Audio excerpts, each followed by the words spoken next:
Agora sim. Boa noite, pessoal. Feliz ano novo a todos. Que seja um ano de vacina, que seja um ano muito melhor, menos caótico. Então, nossa primeira live do ano, no dia do treinador de futebol, resolvi trazer alguém para falar da área. O treinador de futebol talvez seja uma das profissões mais odiadas, fora políticos, né, no nosso país. E muitas vezes, todos nós como brasileiros, imaginamos que entendemos mais de futebol, de todas as variações, nuances do esporte, do que propriamente os profissionais que ali estão.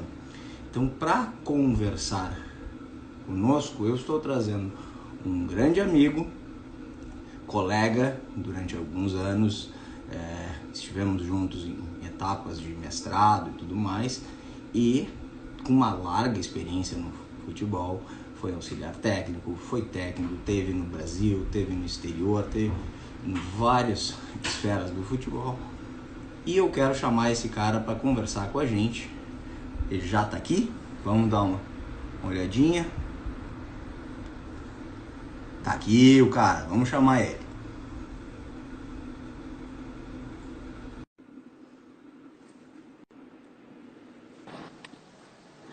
Chegou, cara. E aí, ó, nem me penteei, cara, viu? Saí do banho e nem me penteei, cara. Tu não te preocupa que essa coisa ridícula aqui é o meu cabelo penteado. Então, fica tranquilo. A gente fica pelo menos mais moderninha, né? E pelo menos eu gostei de ver que tu aparentemente está pintando o cavanhaque também, gostei. Não, cara, isso é Errorex. Eu não sei usar o Errorex, ele acaba escorregando para outros lugares. Eu não sei se eu vou te chamar de professor, de treinador agora, mas vamos lá. Meu amigo Ciro Leães, né? Colega de várias indas e vindas na Espanha, um cara que Verdade. Eu tenho acompanhado a trajetória no futebol. Tem alguns aninhos, né, Ciro? Já, graças a Deus. Né? Uma trajetória, só que aquela história, o futebol normalmente, aqui no Brasil, a gente dá muito valor, dá muita visibilidade para aquele cara que foi ex-jogador e tudo mais. Então, pessoas, de repente, que nem tu, ainda não têm o espaço merecido. E agora eu sei que tu tá, graças a Deus, lutando um pouco mais ainda por isso. E com certeza vai conseguir pelo teu talento. Sim. Mas eu queria que tu fizesse um breve histórico da onde tu esteve. Não sei se chegou a acompanhar, que eu já te anunciei. Mas Sim. aonde tu esteve e tudo mais, a tua vivência com o futebol. Conta aí para nós. Bom, Pablo, primeiro te agradecer o convite, né? Fazia tempo que eu não participava de nenhuma live, cara. E legal tá voltando a essa tecnologia, né? Que a gente incorporou muito essa prática na pandemia e seria legal se a gente conseguisse não fazer essa prática sumir, né? Porque é uma forma da gente estar perto também das pessoas que gostam de nos acompanhar, né? Cara, então te agradeço bastante por isso. Cara, eu comecei no futebol há muitos anos atrás, né? Sou jovem ainda e comecei muito cedo, né? Eu tive a minha primeira experiência no âmbito competitivo lá em 2001, 20 anos atrás já, no futebol feminino do Inter, né? Em que ali permaneci por 3 anos, foi minha primeira experiência no futebol. Na época, a convite do professor Renato Lopes, o Camarão aqui do Rio Grande do Sul, todo mundo conhece o Camarão, todo mundo que é da área de educação física sabe quem é o Camarão. E se alguém não sabe quem é o Camarão, é porque não é da área de educação física. Então aí a gente já descobre que o cara não é da área. O famoso jogou com quem? Já sei, jogou com quem, meu filho? É isso aí. E aí o Camarão, ele me deu essa oportunidade, né, no futebol feminino, e ali começou a minha carreira, né, cara? Foi uma porta que eu identifiquei como uma porta de entrada. Nunca quis, na verdade, trabalhar com o futebol feminino especificamente. E a partir dali, cara, sempre com muita dificuldade, eu fui tentando fazer com que as portas se abrissem para mim, né?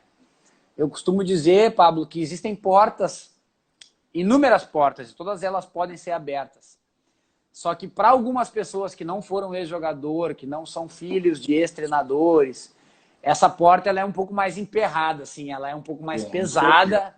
Tu tem que fazer uma forcinha um pouco maior, mas ela abre também, ela abre. Ao passo de que tem outras pessoas que que se apresentam na frente da porta e a porta parece que tem um sensor e ela abre, né? Rapidamente.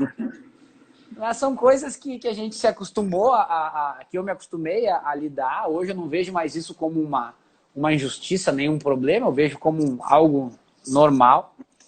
E depois dessa minha experiência no futebol feminino, aí, bom, de 2004 para cá, são 16 anos de estrada, vários clubes profissionais, vários dentro do país, Estados Unidos, uma passagem na Europa pela Noruega e pela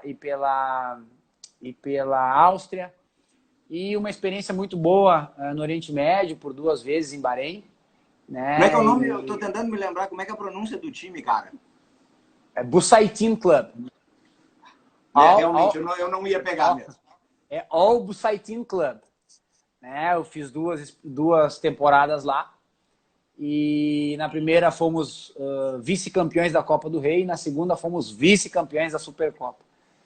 Então, cara, e desde 2014, por opção minha, né? Eu vinha conseguindo desenhar uma carreira solo interessante pelo interior do estado também. E a partir de 2014, por opção minha, eu decidi não mais seguir sozinho, né? E aceitei o convite do Adilson Batista para ser o auxiliar dele, né? E aí acompanho o Adilson já desde 2014. E agora com novos projetos, né? Mas, cara, eu fico feliz de poder estar falando aqui um bate-papo informal, né? Cabelo despenteado, camisa de treinamento, camisa de exercício, bate-papo informal. Não, eu vou inclusive pedir licença para dizer para quem esteja nos vendo e ouvindo que do lado de cá, inclusive, tá padrão Cid Moreira. Então, não queira ver o que tem para baixo. Para cima tá tudo bem. Né? Mas cabelo não se preocupa. Eu quero dizer que a próxima live, se tu quando tu for participar, eu acho que o que está impedindo a live de ter mais sucesso é esse cabelo, cara. Nós temos que arrumar o cabelo. Ele tá ruim, eu sei. Né? Eu e tu, tá. Mas vamos lá, não tem problema. Vamos lá. Cirão, para abrir assim com aquela brincadeira básica, tá? Eu comentei no início que aqui no Brasil, no mundo inteiro tem a coisa do torcedor e tudo mais, mas aqui no Brasil a gente tem aquela frase que todo brasileiro é um treinador de futebol. Então eu pergunto para ti, um cara que a gente se conhecia lá do tempo de faculdade e tudo mais, por que, ao invés de ser preparador físico, que é aquela profissão que a gente, enquanto torcedor, só reclama, pô, meu time não tá correndo, ou meu time tá correndo demais, tá muito bom. Essa ideia que a gente tem muitas vezes da preparação física, por que tu resolveu migrar direto para treinador, que é a famosa profissão que todo mundo conhece mais do que tu?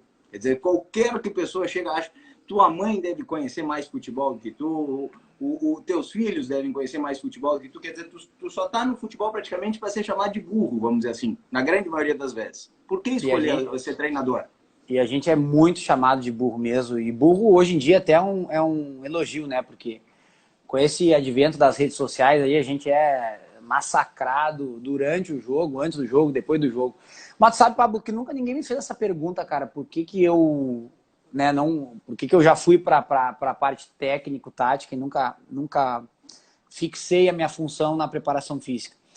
Cara, eu acho que isso tem muito de uma questão de identificação minha realmente com a função, né? Eu tenho como personalidade, assim, uma personalidade muito forte de buscar sempre liderar.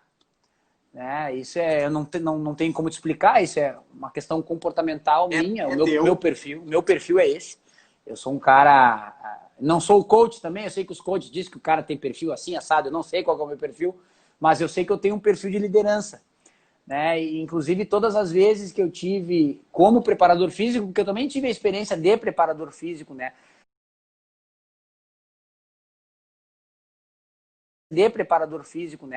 A partir do momento que eu queria entrar no mercado do futebol e não fui jogador, não era parente de ninguém, eu precisava me inserir no meio, né? E uma das formas de tu te inserir no meio foi pela preparação física por algumas boas temporadas.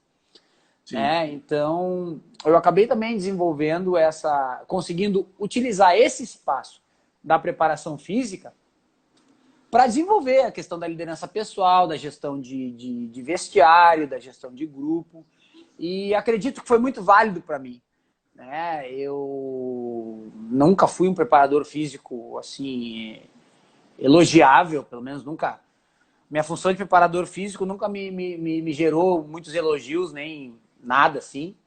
Mas ela me inseriu dentro do mercado de futebol, do futebol, né? Rodei pelo interior, inicialmente como preparador físico, e logo depois eu já consegui me inserir como treinador, muito em função dessas atuações, muito em função dessa minha facilidade não, dessa minha naturalidade de buscar exercer uma forma de liderança, entendeu? Não, justo.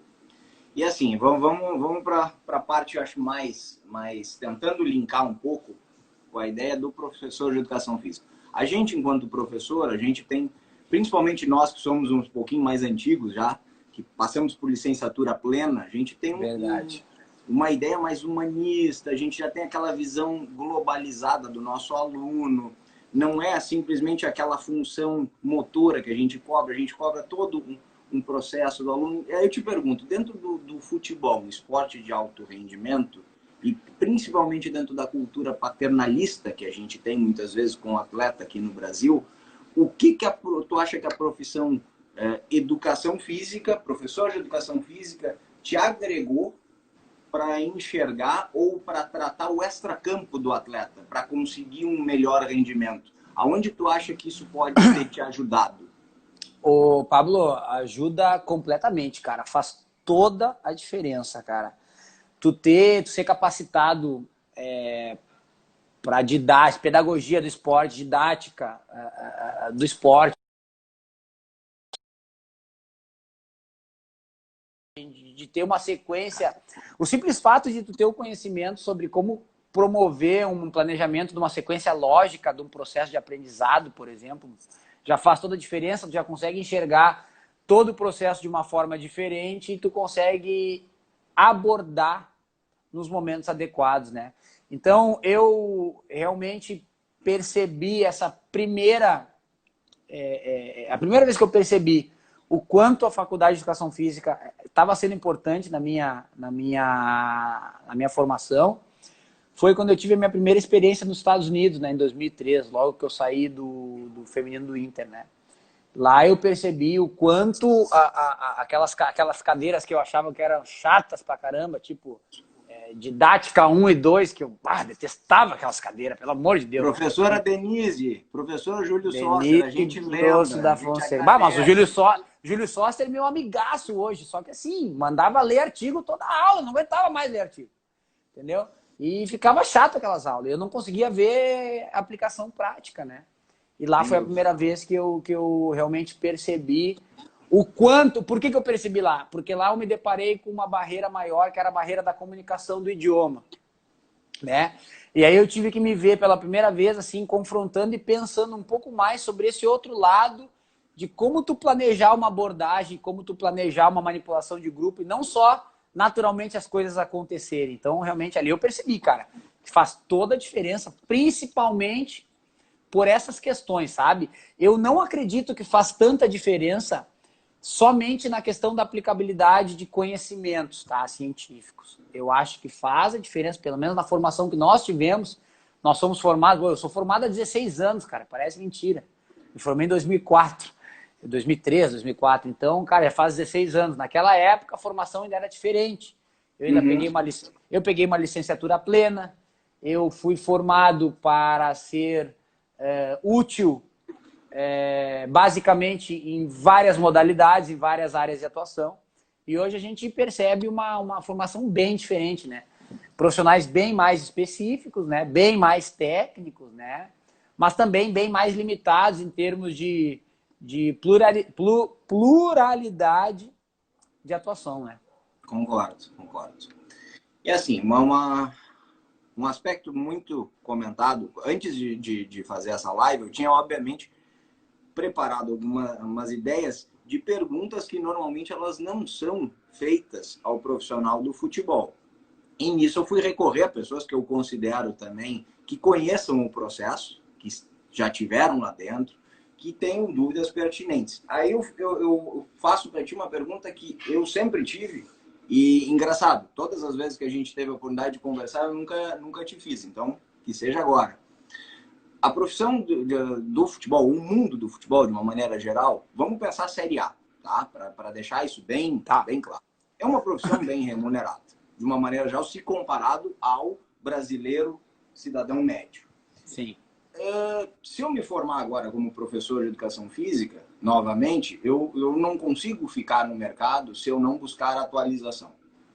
E essa atualização ele é um processo constante. Como é que esse processo ele é feito com o treinador de futebol? Como é que funciona o processo de atualização? É só trabalho? Não, eu vou ler, eu vou buscar. Eu queria que tu fizesse um paralelo, não, fizesse uma colocação entre como é com os treinadores e como é com o Ciro. Eu tenho certeza que o Ciro, até pela questão de educador físico e por toda a tua formação extra futebol, eu já mais ou menos imagino. Então, eu queria entender como é que funciona esse processo de atualização e preparação, modernização do treinador de futebol, seja nos aspectos dentro de campo, seja nos aspectos fora de campo, como queira. Cara, eu acho que essa questão da atualização, ela é muito para mim, ela é muito polêmica. Por quê? E ela é um tanto quanto contraditória, ela até namora um pouco com a mentira, na minha opinião, tá? Por quê? Porque, cara, como se faz uma atualização sobre conhecimento acerca de um esporte que envolve múltiplas facetas, que envolve variáveis que tu não controla, a grande maioria tu não controla, né? E que tá toda hora em mutação sobre no que diz respeito à forma de jogar, enfim, né? Como se atualiza? Com cursos? Bom, cursos, o caminho dos cursos é um dos caminhos da atualização. Porém, o caminho do curso, ele é finito, por quê? Porque ele esbarra na fonte que tu busca. Vou te dar um exemplo. Os alunos ou os meus seguidores, enfim, as pessoas que me acompanham e que fizeram alguns cursos que eu promovi esse ano, certamente elas fizeram comigo aquele curso porque elas se identificaram ou se identificam com alguma forma do meu pensamento acerca do futebol. Né? O futebol não é uma ciência exata. Tá? O futebol ele traz para o mesmo fato inúmeras verdades. Inúmeras verdades. E eu vou te dizer que todas verdades. Né? Dá um abraço ao Dr. Sérgio Campolina, médico do Cruzeiro, que acabou de entrar aí. Oh. Amigão, tô acompanhando a distância aqui. Se Deus quiser, vai dar tudo certo aí. Se não deu esse ano, vai dar ano que vem. Obrigado por estar conosco. Então, Pablo, o que acontece, cara? Teve o boom esse ano dos cursos. Vou fazer o curso e todo mundo botando certificado. E curso do quê? Porra, eu vi até curso sobre como transformar o treinador em líder. Porra, vem alguém querer me ensinar a me transformar em líder. Eu acredito que ou eu nasci líder ou eu não vou ser líder. Eu não vou pegar, e eu tenho outras atividades profissionais, que eu tenho outras atividades na área da educação física, e o pessoal que eu recruto, ou o cara é líder e pode liderar, ou o cara não é líder e eu não posso colocar ele para liderar. Então a gente tem que ter um pouco de cuidado com relação a essas coisas. Qual é a minha verdade, tá? A minha verdade é que a atualização na área do futebol, tu precisa constantemente estar acompanhando diferentes formas do mesmo jogo. Isso eu quero dizer o quê? Que é interessante tu assistir o Campeonato Brasileiro, que é interessante tu assistir a Libertadores, que é interessante tu assistir mais alguns outros campeonatos ao longo do mundo para que tu tenhas referência e contrapontos da forma de jogar. Tá? Para mim isso é atualização. E a atualização ela não precisa ser somente com jogos ao vivo. O que eu fiz, Pablo? Durante boa parte da pandemia, eu lancei um projetinho, uma bobagem, para passar tempo. O nome do projeto era Os Especialistas, que era eu e o Adilson Batista. Nós nos reunimos, eu e ele, e mais um convidado, toda terça-feira. E a gente relembrava um jogo, cara. Qualquer jogo. Então a gente relembrou Grêmio Ajax de 95, a gente relembrou... Eu estava nesse. Cara, a gente relembrou vários jogos do passado. E foi uma excelente atualização, porque olhando para o passado, a gente reviu muitas coisas atuais, a gente conseguiu rever outras tantas que já não existem mais, e a gente conseguiu estar sempre fazendo esse exercício de por que se usava, por que não se usa mais, ou por que ainda se usa coisa que se usava há 30 anos atrás. Então, eu acredito que a atualização é assim que se faz. É assistindo jogos, conseguindo enxergar dentro dos jogos que tu assiste uma lógica para as tuas ideias. Eu não acredito que a atualização no futebol, eu sei que eu estou me alongando na resposta, mas ela é complexa. Não, fica à vontade. Eu não acredito que a atualização no futebol ela vem efetivamente para mudar as tuas ideias como profissional. Não! A atualização ela pode vir para ratificar algumas ideias tuas e encaixar, contextualizar as tuas ideias no que está acontecendo. É o que eu acredito, é o que eu tento fazer. Então eu assisto Série A, assisto Série B. Esses dias eu tava falando com a Dilson, ele até me chamou de maluco. Eu tava assistindo a Série D, cara. Acho que na Rede Viva, aí, Rede Vida, sei lá. Eu tava assistindo a Série D. Eu gosto de assistir futebol, tá? Porque eu acredito que só assim a gente vai, principalmente, ratificando coisas que a gente acredita que são corretas. Vamos dar um abraço para uma galera que tá chegando aí. Entrou o Gustavo Mikaelsen, que foi meu aluno lá no IPA, o Juninho Botelho, cara. O Juninho Botelho foi um dos maiores meias que eu já vi jogar. Ele não teve chance no Grêmio, eu não consigo entender como é que esse guri não teve chance no Grêmio. Já acabou a carreira dele, mas um puta do jogador. O Arthur De Vito, analista de desempenho lá do Ceará, um abraço. Irmão Fábio Nascimento, colega também de trabalho. Lenin Henk, também colega de trabalho. O Beto Silva. O Beto Silva foi meu preparador de goleiro em 2009 no Flamengo de Alegrete, cara. Show de bola, Beto. Felipe Soares, analista, também tá sempre aí. Bom, toca a ficha aí que a live é tua, na verdade. Já vou pegar aqui também, professor Gui Gonçalves. Salve! Vamos lá, então. Meu velho, mais uma agora. Continuando essa linha, tu que já tá no meio há bastante tempo, na década de 80, nós tivemos um cenário muito diferente do que a gente tem hoje, onde os treinadores brasileiros começaram a adentrar o continente europeu. Aí tu tem casos, por exemplo, do Carlos Alberto Silva, que ficou anos transitando pelos clubes em Portugal. Tu teve o próprio Abel Braga, treinando o Olympique de Marseille, na França. Mais tarde, já em 2005, nós estávamos na Espanha, né? Na época do Vanderlei, no Real Madrid. Então, só que aí o que eu te pergunto? O que aconteceu? Eu quando pensei, eu já pensei na pergunta qual foi a evolução, mas eu passo essa bola para ti e tu responde o que tu julga. O que aconteceu neste meio tempo, né? Nesse intervalo de, vamos botar, 30 anos, em que nós tínhamos treinadores que, como nós éramos o modelo a ser seguido, vamos dizer assim, de futebol, né? Nós éramos um país do futebol, nós tínhamos treinadores que iam para a Europa e agora nós estamos sofrendo o processo contrário. Nós cada vez mais começamos a valorizar o que é de fora e cada vez menos enxergar o que é de dentro. O que aconteceu com o treinador e com o esporte brasileiro de uma maneira geral? Dá um abraço no Toninho Almeida, analista de mercado do Cruzeiro. Um abraço, Toninho. O que eu acho, Pablo? Na verdade, eu tenho assim, quase certeza disso que eu vou falar, tá? Eu acredito que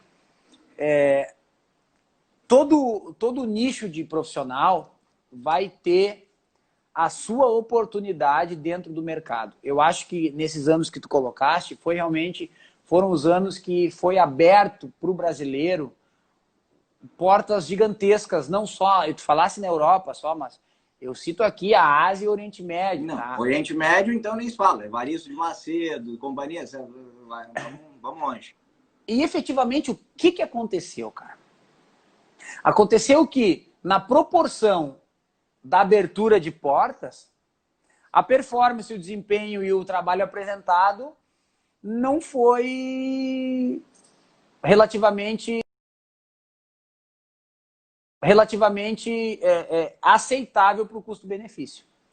O profissional brasileiro ele é um profissional mais caro, né? E por muito tempo esse profissional sentou numa cultura esportiva nacional que sempre se entendeu que o Brasil era o país do futebol e que aqui se jogava o melhor futebol do mundo e que o melhor jogador era daqui. E nós sentamos nisso por muitos anos. Enquanto outros profissionais de outras escolas inferiores, e deliberadamente entendidas como inferiores, procuraram a sua evolução científica, técnica, de processos, de profissionalismo, nós seguimos aqui no Brasil com conversa de bar, com análises superficiais, sem um entendimento real sobre aquilo que de fato acontece, com uma formação ainda que não é suficiente, e eu estou fazendo a licenciada da CBF, posso falar, né, não tem problema nenhum, até se me cobrarem na próxima aula que eu falei, eu vou dizer que falei. Uma formação ainda insuficiente, ao meu ver, com relação às demais. Né? O que aconteceu foi isso, nós tivemos a chance e fechamos as portas. Se o Jorge Jesus, quando chega no Brasil, não faz um trabalho bom, ele fecha as portas para todos os portugueses. Ele fez um trabalho bom e abriu as portas para os bons, para os médios e para os ruins. Sem dúvida. Então, cara, realmente nós tivemos conosco essa chance, essa oportunidade, e poucos foram beneficiados com isso, os de sempre, aqueles que não precisamos falar os nomes, que enriqueceram, ganharam, fizeram um bom trabalho, mas todos os outros que vieram atrás, infelizmente a gente sente bastante hoje. Hoje tu vai no mercado do Oriente Médio, mercados secundários, tá? Não estou falando ali Emirados, que são realmente quem contratam esses treinadores mais caros, como contrataram o Daír Helman, o Paulo Autuori. Estou falando de mercados secundários. Oman, Kuwait, Bahrein, segunda do Catar. Esses mercados hoje, eles optam por contratar profissionais sérvios, que são muito mais baratos e trabalham muito mais do que o brasileiro. Bom, eu vou aproveitar então, eu vou te dar a chance, já que tu disse que é capaz da CBF te perguntar o que aconteceu, o que tu falou, então vamos dar essa chance. Como é que é o processo de formação do treinador profissional hoje, tá? Pela CBF, e o que tu julga, já que tu disse, o que tu julga que poderia ser acrescentado para que nós tivéssemos um profissional melhor? Eu acho primeiro, tá? Deixa eu separar bem as coisas, tá? Eu acredito que esta iniciativa, que não é de hoje da CBF, que vem numa crescente, ela é louvável, tá? Passou da hora da gente conseguir realmente ter uma legitimação. A profissão já é legítima, mas eu digo de uma legitimação em termos de atuação, né? De respaldo internacional, porque não é como tu ser um professor de educação física que tu vai trabalhar em outro país e tu apresenta ali o teu diploma com tradução juramentada e tu é aceito no país. Não é assim. Né? O trabalho com o futebol ele ainda é muito abstrato na sua formação científica. E eu acho que o que a CBF está buscando é formidável, tá? Dar ferramentas para o treinador para que tenha um processo de formação desde lá de baixo. Hoje, o cara que se forma na educação física e nunca trabalhou com futebol, ele consegue entrar na licença D, se eu não me engano. Aí ele faz a D, ele consegue fazer a C, ele faz a C, consegue fazer a B, e ele vai fazendo a B e consegue fazer a A e vai conseguir fazer a Pro. Tudo bem, isso vai tirar dele aí uns 6, 7 anos e vai tirar um prédio inteiro de investimento, mas ele vai conseguir fazer. Então não é algo impossível, né? Como é que eu sempre fiz? Eu, como vim na minha formação de uma época anterior a isso, que não existia, a gente tinha um fortalecimento muito grande da figura dos sindicatos estaduais. Então eu tenho a minha formação inicial no Sindicato dos Treinadores Profissionais do Rio Grande do Sul e depois eu fui por 8 anos professor dos cursos de formação do sindicato, né? E hoje, por uma necessidade, e eu demorei muito para aceitar isso, por uma necessidade, hoje eu tô me submetendo, estou participando da turma da licença A da CBF, que está com aulas online e coisa e tal. Mas eu sempre fui um crítico bem ferrenho sobre o processo de entrada, sobre o processo de seleção, sobre as discussões que se tem lá dentro.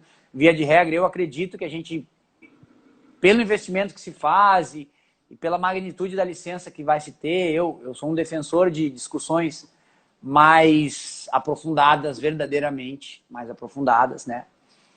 Mas a gente não pode sair do contexto cultural e do país onde a gente vive, né? Que é o país dos 15 dias, né? Tudo que é coisa que tu pede, tudo leva 15 dias. Então, é assim, né? Tu vai pedir um documento de quitação, 15 dias. Tu vai pedir não sei o que, 15 dias. Tu vai pedir, é tudo 15 dias. Então, faz parte. Eu não vou nem lembrar, pedir um carimbo na embaixada lá da Espanha, o que foi, Ah, né? tá louco aí. Para não passar, não lembrar isso. Cara, vamos abrir um pouco o leque e aí vamos discutir o futebol brasileiro, já colocando outros agentes em campo, tá? Hoje nós temos um processo em que, pelo menos uns 20 anos, que eu ouço que o futebol brasileiro precisa se modernizar.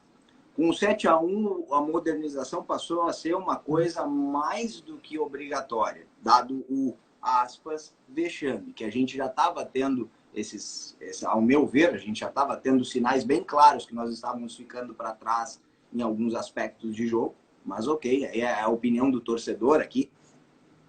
Mas aí eu te pergunto, dada essa chegada de profissionais estrangeiros, essa mudança um pouco de mentalidade que o treinador estrangeiro trouxe, dado a uma maior penetração no mercado de profissionais engajados, estudiosos, que aí eu posso colocar o teu caso, posso citar o nome do Roger e outras pessoas que buscaram uma formação, até o próprio Fernando Diniz, que buscou agora uma formação, inclusive, de psicologia, né?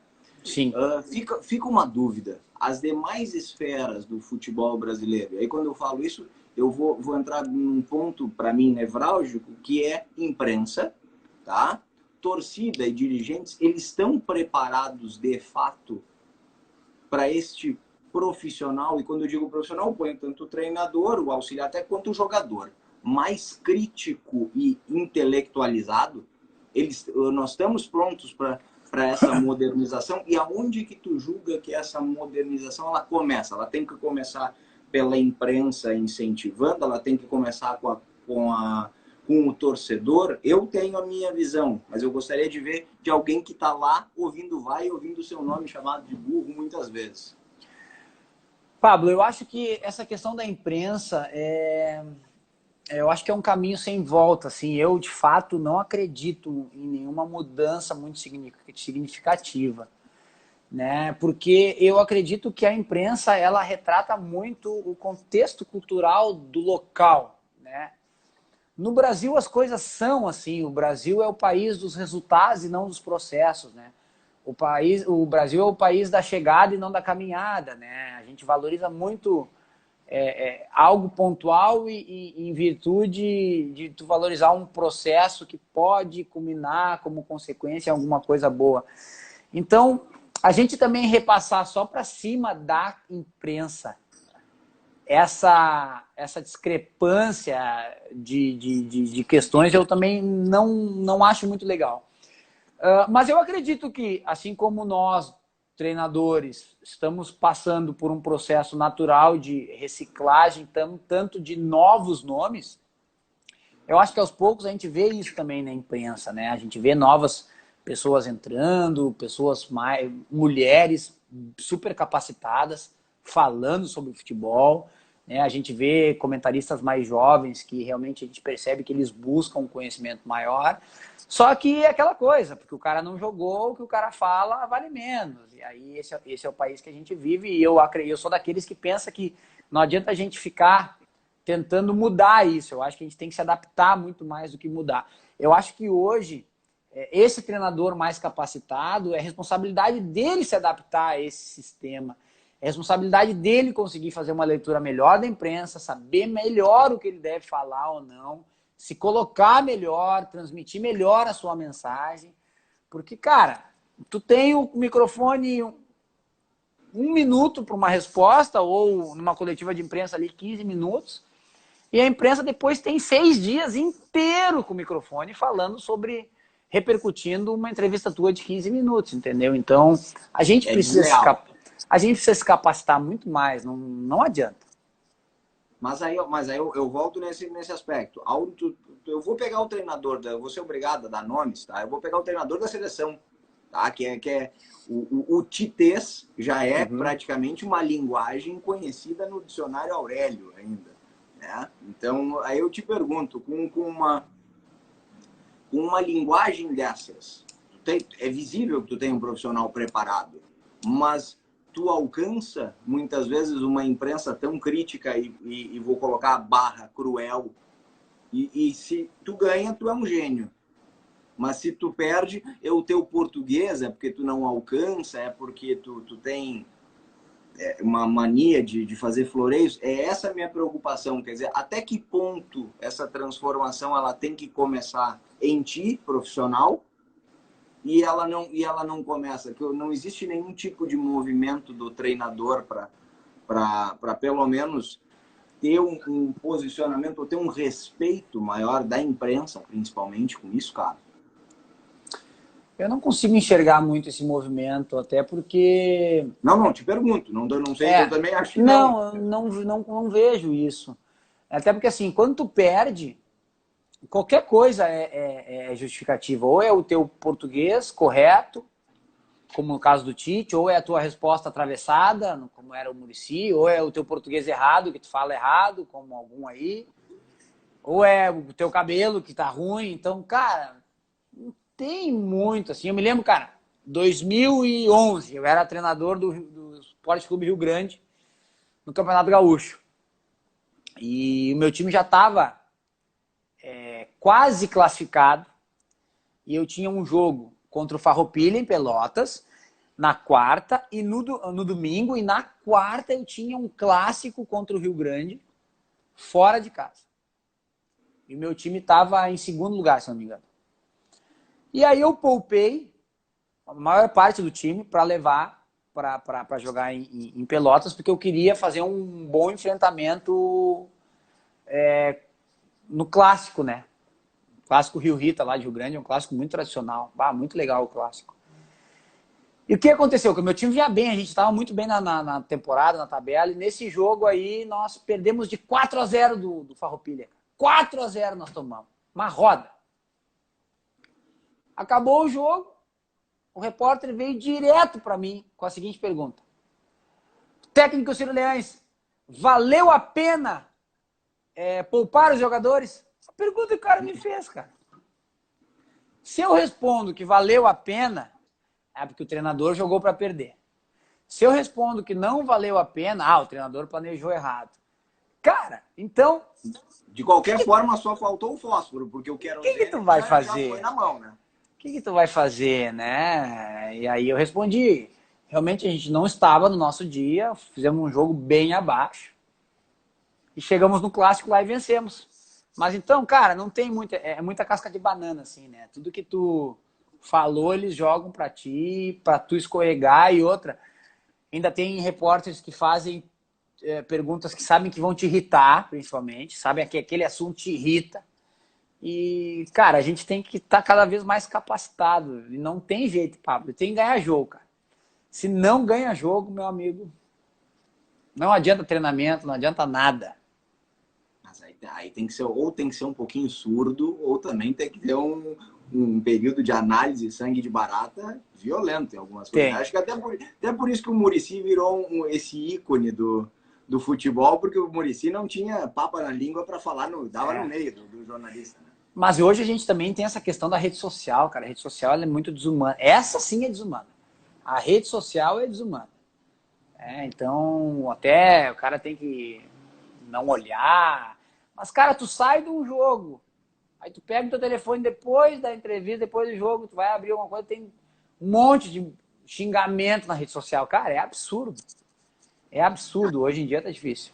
E o futebol nada mais é do que um reflexo da nossa sociedade, tu já tinha Claro. dito, né? Então daqui a pouco tu pega uma frase tua totalmente descontextualizada, que tu falou para uma coisa, a pessoa pega exatamente aquele pedaço, leva isso para um grupo de WhatsApp, leva isso para redes sociais e está feito crime com um profissional. Isso é... Não, total. Terrível. Bueno, um aspecto que também foi bem debatido, bem conversado, eu sou um adorador de programas de entrevista antigos, tá? Então, meu hobby dos últimos tempos tem sido assistir Roda Viva lá do tempo em que eu era criança. E aí me chamou muita atenção numa coisa que a expressão futebol moderno ela foi banalizada de tal forma últimos anos, que é moderno, moderno, moderno, moderno, moderno. E eu assisti 2 programas em especial, um de 1986, com o João Saldanha, que ele fala que a Copa de 70, todo mundo se lembra da magia do que era o nosso meio-campo, Pelé, Gerson e companhia, Tostão lá na frente, Airzinho, o único meio-campo acho que foi feito com 5, ou aliás, time que foi feito com 5 camisas 10, praticamente, na história, e ficou daquela forma. Só que ele chamou a atenção, que ele disse, ó, ninguém prestou atenção como é que era o sistema de cobertura, compactação e marcação daquele time. Daquele time, o pessoal ele não corria para dar carrinho da mesma forma como a gente vê, ou como ele dizia, em 86. Mas, em contrapartida, a compactação dos atletas já era uma coisa que podia se chamar de moderno. E, em 92, um dia depois do São Paulo ter ganho a primeira Libertadores, o Tele estava no Roda Viva. Eu vi isso Roda Viva. E o Teleu está no Roda Viva, foi perguntado para ele alguns conceitos, como eu estou te perguntando de futebol, e o Tele veio com uma que para mim eu achei sensacional pelo tempo. Ele disse, não, que o futebol moderno, parênteses, 1992, o futebol moderno não permite mais que um meio-campista jogue com as mãos no bolso, um meio-campista criativo, e não faça recomposição de meio-campo, que não faça marcação, que não faça isso. Eu, quando cheguei no São Paulo, entrei, a primeira coisa que eu fiz foi ensinar o Raí a fazer cobertura, entrar daquele carrinho lateral para roubar a bola. Hoje ele domina essa função melhor do que muito atleta de marcação mesmo. Então eu te pergunto, cara, dúvida que eu tenho cruel, há quanto tempo o futebol é moderno? O futebol sempre é moderno, né, cara? Primeiro porque a palavra moderna, ela remete ao que se tem de mais novo, né? E o futebol, em todos os tempos, ele se adaptou à sua forma de jogar, né? Em todos os tempos, a gente teve grandes demonstrações de grandes equipes com grandes rendimentos, porque em algum momento, naquela época, se achou uma modernidade na forma de jogar.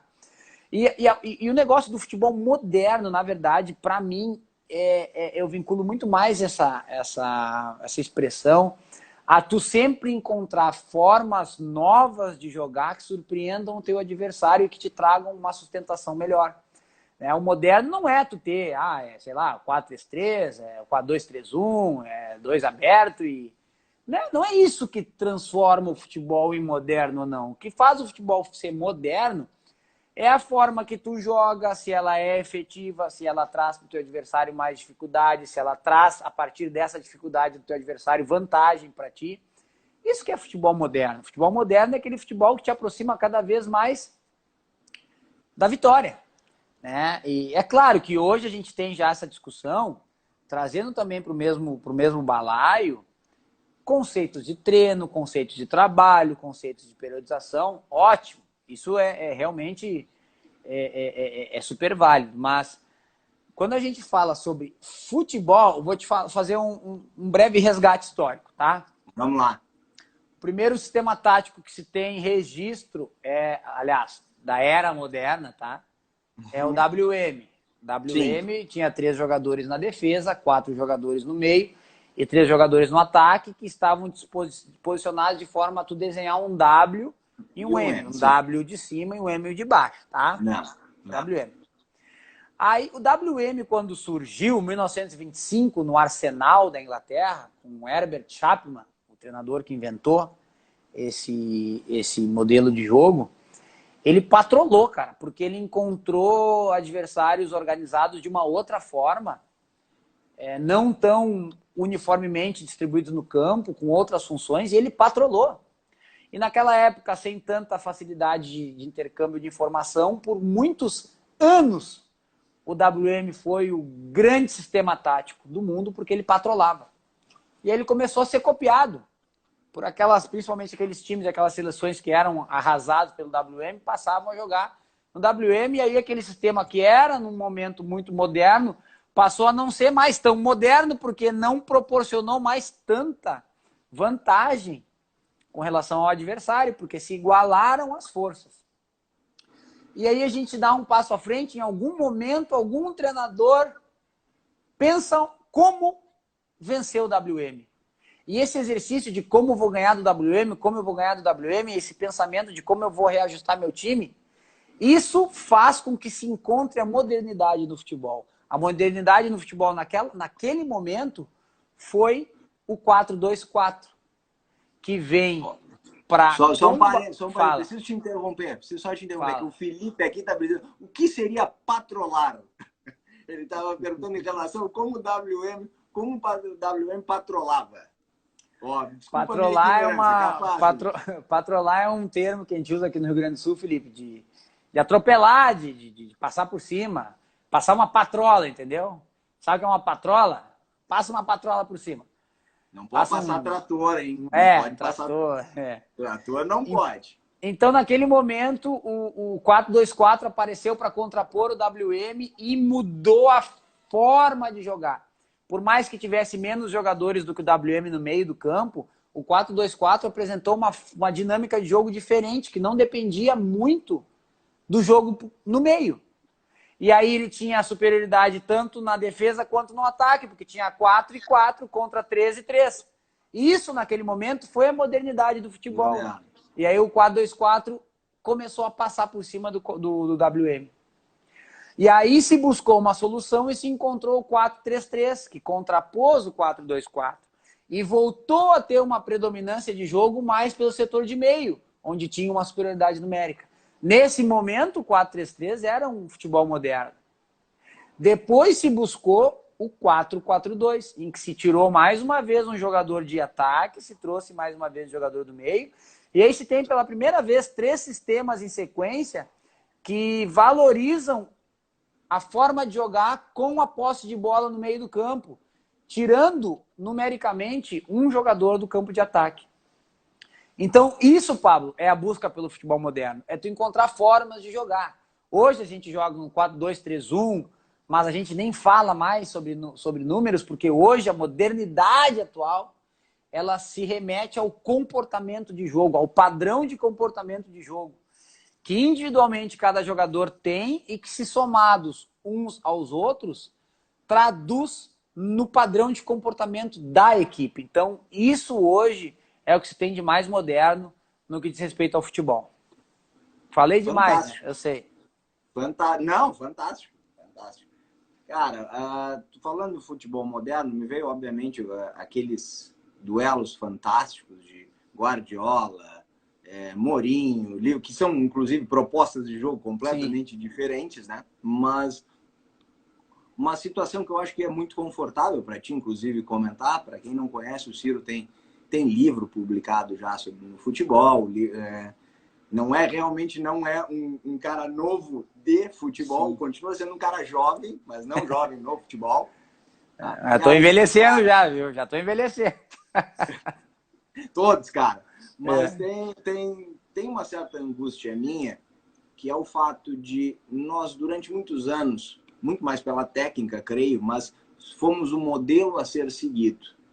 E neste meio tempo, neste intervalo onde o futebol europeu foi cada vez mais se aproximando e ultrapassando, vamos dizer assim, principalmente o sul-americano e o brasileiro por tabela, nós tivemos fenômenos de muitos profissionais do futebol, ao acabarem com as suas carreiras, acabarem também por lançar livros, publicações dentro das suas áreas. Eu tive, acho que um dos primeiros livros que eu li dentro do esporte, futebol, propriamente dito, foi do Valdano, que aí já falou sobre gestão esportiva. Já é o livro em espanhol, naquela época que nós estávamos juntos lá na Espanha, inclusive. Tá? Logo depois, aí eu fui acompanhar livro sobre o Klopp, Guardiola e alguns outros livros que são compilados de treinadores, principalmente estrangeiros. O que tu justifica ou a que tu atribui o fato da gente não ter um movimento sequer parecido? Porque, bem ou mal, é no mínimo curioso, não sei se tu concorda comigo, que toda vez que é perguntado sobre algumas noções de modernidade, de novo, o Guardiola se espelha muito no futebol brasileiro, década de 70. Então, por que o treinador brasileiro o treinador brasileiro não tem nada para dizer? O treinador brasileiro não tem nada para compartilhar? Olha, grande parte não tem nada. Vou te falar. Tá bom.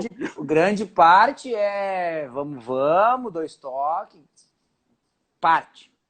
Ok? Uma outra parte tem muito a compartilhar. Tem muito a compartilhar, mas talvez ainda não tenha uma voz tão forte para conseguir fazer com que as coisas que são ditas sejam verdadeiramente aceitas dentro de um contexto cultural nosso, que valoriza muito mais quem teve a prática física do que efetivamente quem teve alguma busca mais cognitiva ou intelectual. Né? O que eu acredito é isso, sabe? A gente tem profissionais muito bons, cara, mas a gente efetivamente não registra. A gente, quando registra, os livros não são muito aprofundados. Né? Eu ganhei de um amigo meu, não vou falar nome para não ficar chato. Ok. Um baita de um livro, aqui do Brasil, baita do livro sobre um monte de coisa do futebol. Mas um livro grande, 300 e tantas páginas. Um livrão. Tudo superficial, cara. É um livro que tenta trazer tudo, mas não traz quase nada. Tenta falar de tudo, mas não aprofunda em nada. Então, eu acho que é isso que a gente tem que começar a olhar também. O grau de qualidade das informações que a gente absorve, que a gente quer registrar. Né? Porque, assim como tem vários livros de fora, que também não tem muita coisa, contação de história, como é que foi o vestiário da final, não sei o quê, sabe?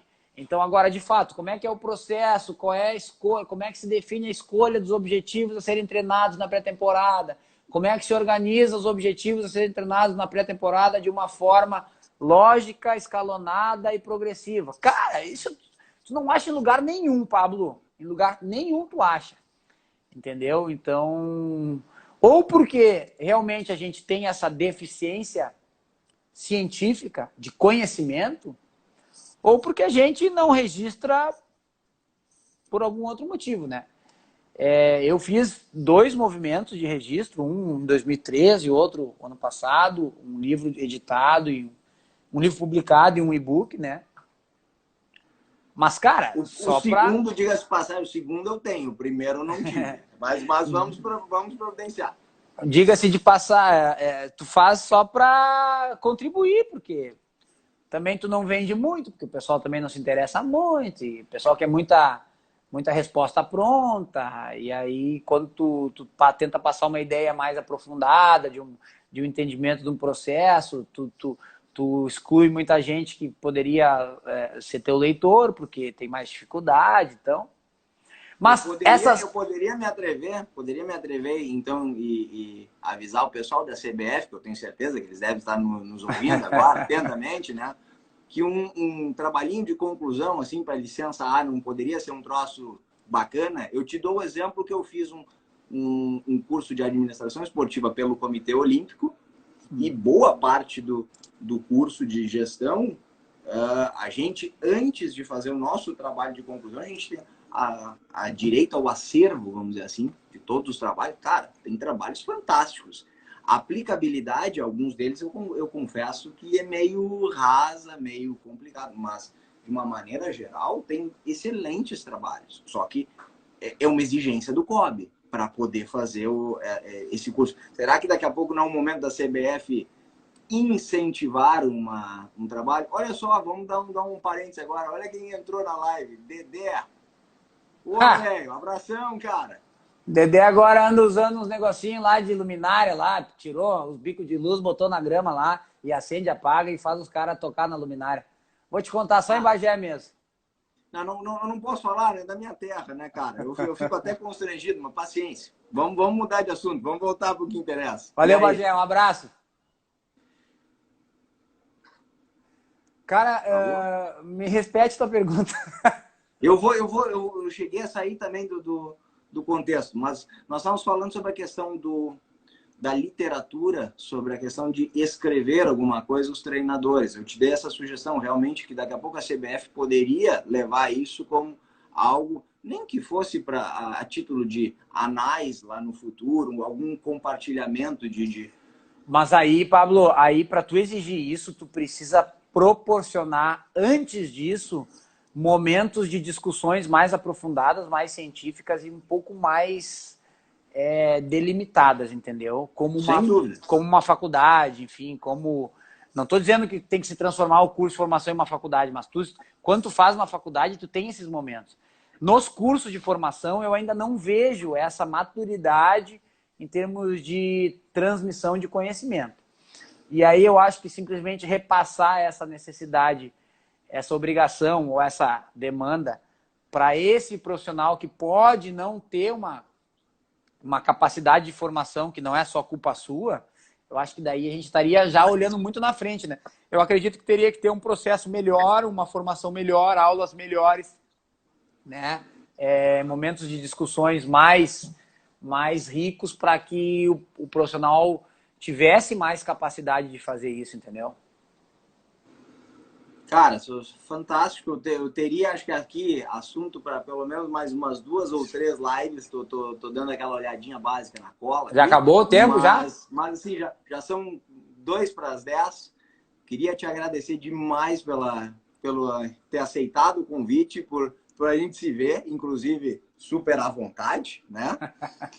E que não seja a última. Vamos ver se a gente consegue fazer mais uma em breve.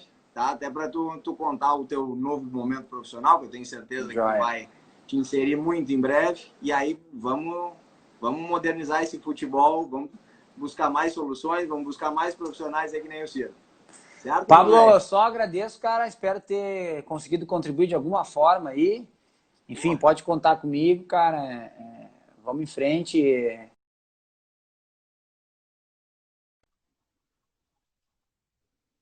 Nada aconteceu também para mim, né? Enfim. E mais uma portinha aí que eu vou abrir, tá um pouco emperrada, mas eu tô treinando aqui e vou ter força para empurrar, pode ter certeza. Não, se precisar de ajuda, eu te ajudo a empurrar, mas vamos lá, cara. O mercado precisa de profissionais que nem tu. Pablão, gente, obrigado, cara. Um abraço, viu? Parabéns pelo teu trabalho lá, naqueles cursos que tu dá de hit lá, que manda 30 por 10 lá, que eu acompanho as coisas lá. Não, eu só espero que não acompanhe o pessoal morrendo, né? Tu acompanha eu dando os treinos, mas tudo bem. Gente, obrigado demais por quem esteve aí conosco. Até a próxima, uma boa noite. Falou, Cirão. Valeu!